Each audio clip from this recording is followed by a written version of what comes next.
In today's video, we're going to be doing an upgrade on my GECKO enclosure. We're going to be doing some changes and renovations, so make sure you guys stay tuned.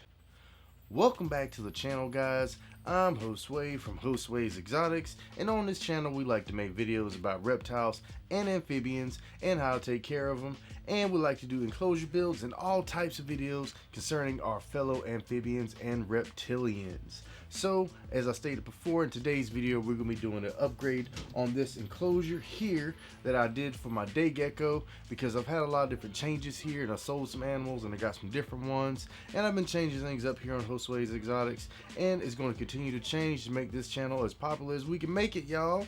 But needless to say, let's go ahead and get started with this. So you can tell this is a pretty dirty enclosure. We're going to start by getting all the dirt and substrate and all that stuff out of here, and we're also going to clean the front glass, scrape that stuff off, maybe clean it off with some of our solutions and stuff that we use for cleaning glass, and I'll talk about that in just a few minutes. So let's go ahead and get started and get some of this stuff out of the actual enclosure, and we'll be good to go. So before we get started with this teardown, I just want to talk about one little product before we get started, and that is pH down, this stuff right here. They normally use this in aquariums to lower pH, but we're going to be using it today to actually clean the water spots off of this aquarium glass after we get everything good and cleaned out and sterilized and all. Because this here is not a viewable enclosure, in my opinion. I like to keep things clean and clear, so that way you can look and observe the animal and other things like that. But needless to say, to use this stuff, we definitely need to put on our gloves.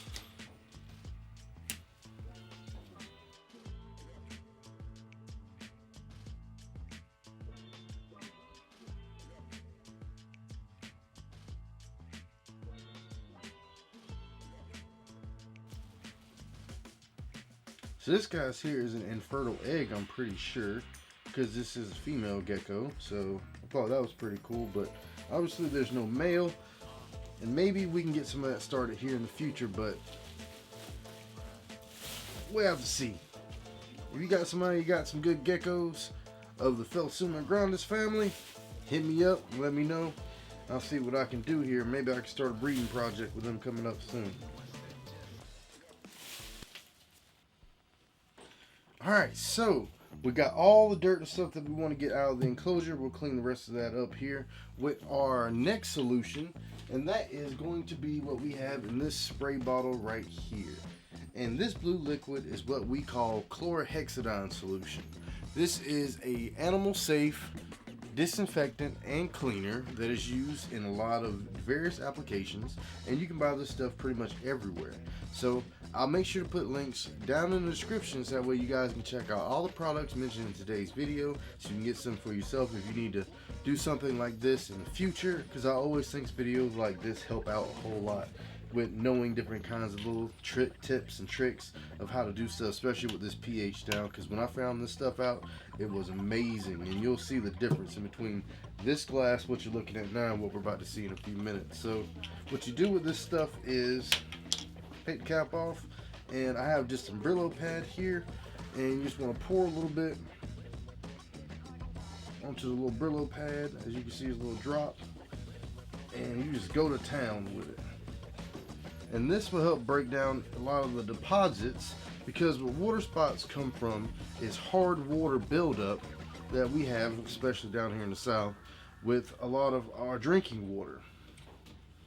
So using a dechlorinator won't really help too much, but they do sell that. But you never know, why not use it? I use it a lot because I have it here just for some animals that I really need to make sure the water's super clean. But you know,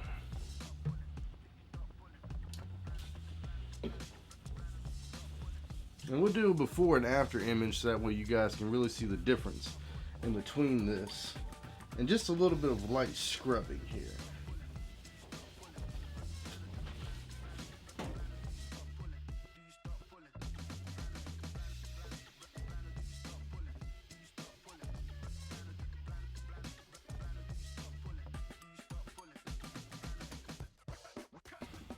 Now, as you can tell, guys, this is way more cleaner, like 100% better. almost like perfect again, like especially after I go over it with the razor blade. And then I'm pretty sure this is going to be one of the best looking enclosures we'll have here at Hoseways Exotics as of right now.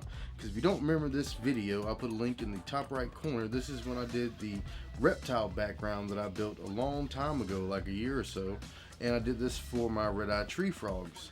But unfortunately I had to sell those whenever I moved down to Florida to go do my little excursion for that summer, and I have to find a use for this again. So I'll put my day gecko in here because I thought it'd be a pretty cool enclosure to have for him, with the background, with the plants and everything. So we're gonna replant this thing and repurpose this enclosure, and we're gonna get some more frogs here in the future, so make sure you stay tuned for that as well. But look at that, super clean. Like, you can zoom in here, like, I still gotta clean the inside and sterilize the glass on the inside to get the rest of the residue and chemicals out, but that's 100% better.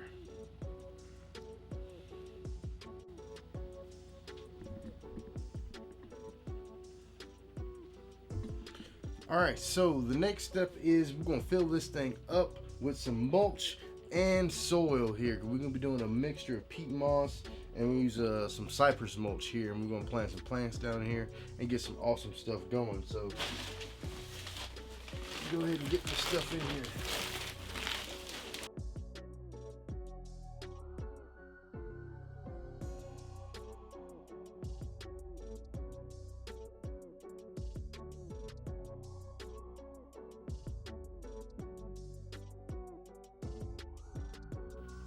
So now that we got everything situated over here, I got a little bit more dirt on this side because I'm going to plant my actual plant over here, and we got some hanging pots up here on each side. So I'm going to put some plants up here, and we have those hang down eventually.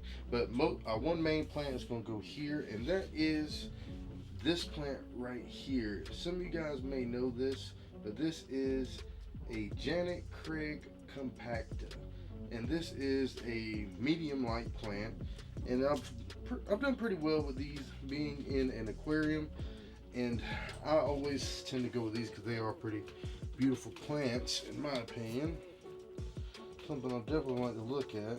But definitely dig this out pretty good down here. Make a little hole. We're gonna pull our plant out of this pot here. It has pretty good root system going on. If you don't check it out right here, pretty decent root system, I would say.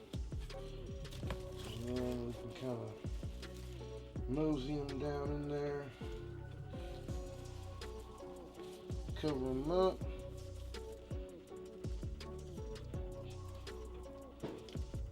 Put the soil down real good like that. And that is plant number one. So that's going to add a lot of green to the enclosure here. And he also has some perches if you haven't seen those. We got a piece of cork here with a hole in the middle. You can go in there. And he also has this little ledge you can go hang out on as well. The next thing I like to use is one of these plants. This is more of a viney plant, and it is called a Philodendron scandens green. And this is a low light plant, so this is optimal for being in this kind of environment, especially with a little bit of light going on. And they can grow just fine because our animal's going to have UVB and all that good stuff. So what we're going to do with this one, I'll get you guys in here on the action.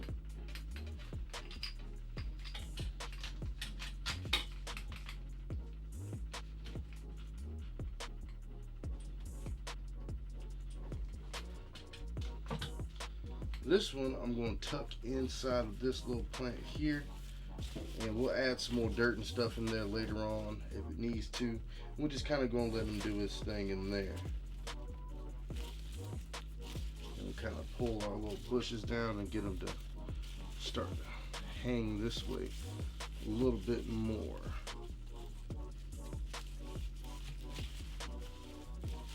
That's how we're going to do that. And we have one more here that we're going to put over here on the other side.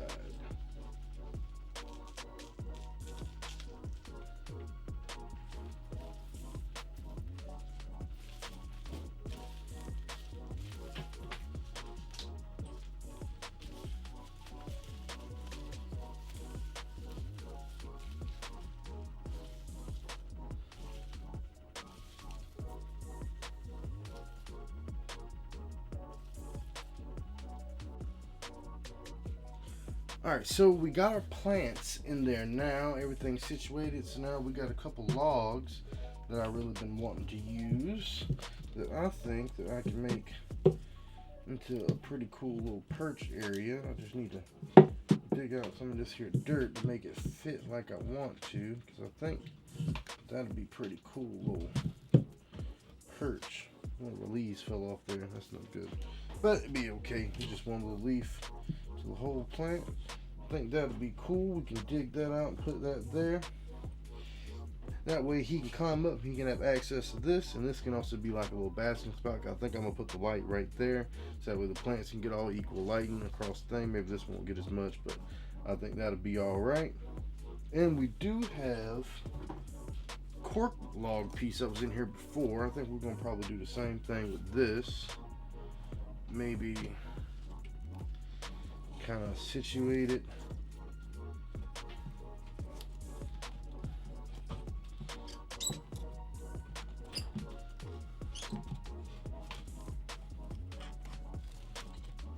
Maybe kind of situate it like that. And that give him somewhere he can run down into there. And then he has this cork bark log spot over here. Has some area there. He can lay across here, come up here. So I think that's a good couple areas for him. And then, needless to say, we got our food, which we can probably just sit like just right here. He'll come down and get to his food. And what I feed my day gecko is this stuff right here. This is the Rapashi Crested Gecko Complete Diet Food, and this you just mix with some water, and it's a complete diet for these guys. I do give him crickets occasionally and other little things like that just to keep his diet a little changed up, but it's mostly just Rapashi stuff. Well, like I said, there's always links down in the description. You can go pick some of that stuff up for your day gecko if you want to get some of that as well. It's pretty good stuff. Last but not least, we got something else I want to talk about, which I just recently discovered myself, which I probably should have known about, is these guys here. So if you don't know what this is a smart plug, and you can plug this into your wall and pretty much set it up with an app, and you have an instant timer for every single plug, and you can plug a couple different things into this at once if you want to, and have it control multiple lights. But you can go buy these at your local hardware store. Like I said, links down in the description if you guys want to pick some of those up for yourself. But these are super handy to have if you want to move around your enclosures and have the ability to do so without having to move timers and all kind of other stuff. So that, and we're going to pair that with one of our LED lights here with our light fixture, and we'll be good to go. So this, guys, is the finished enclosure. As you can tell, we got the plants up top. I gotta move my light around a little bit more, but needless to say, I think it's gonna look pretty good, because once these vine plants start to grow down and hang, that'll give our geckos something to actually climb on in here and move around a whole lot more. Then he has his basking area and his other basking area, and then he's got the other plant over here on this side, food bowl, and all that good stuff. So we just got to make sure this guy stays good and moist, which this cage, I don't know if you can see that, is equipped with one of my misting systems from one of our friends here, which I'll have a link to that one down in the description as well. So we just hook that up and our humidity problem is solved. So you can set that up with automatic timing, which is a pretty awesome thing. Helps to mitigate all the stuff that I have to do throughout the week, and watering and giving my plants their normal hydration and stuff can be part of that as well. But hope you guys enjoyed the video, and we will see you on the next episode of Josway's Exotics. Stay tuned for more awesome reptile content, so make sure you subscribe.